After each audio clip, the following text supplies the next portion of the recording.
दोस्तों, social media में एक ऐसा मुद्दा बहुत जबरदस्त छाया हुआ है और वो मुद्दा है जाति जनगणना को लेकर। आखिर क्या है जाति जनगणना?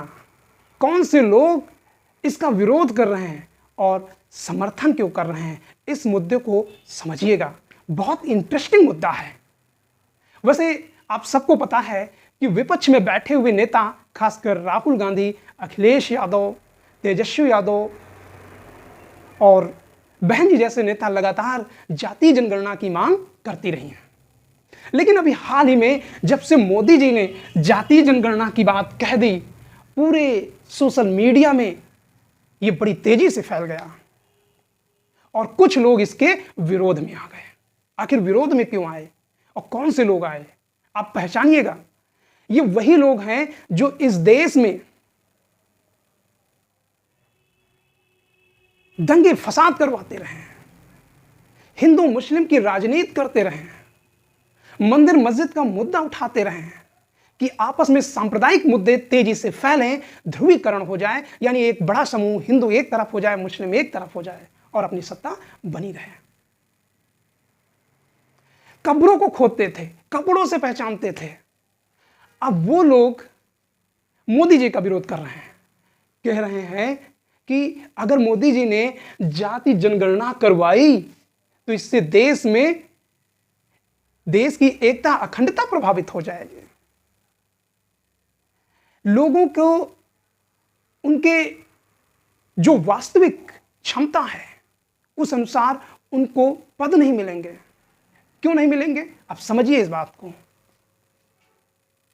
दरअसल में वो जानते हैं कि अगर जातीय जनगणना हुई तो निश्चित रूप में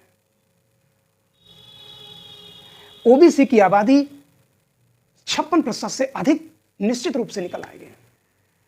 और अगर 56% आबादी पिछड़े वर्ग की निकली तो इससे जो 27% आरक्षण है उसको बढ़ाने की मांग तेज हो जाएगी।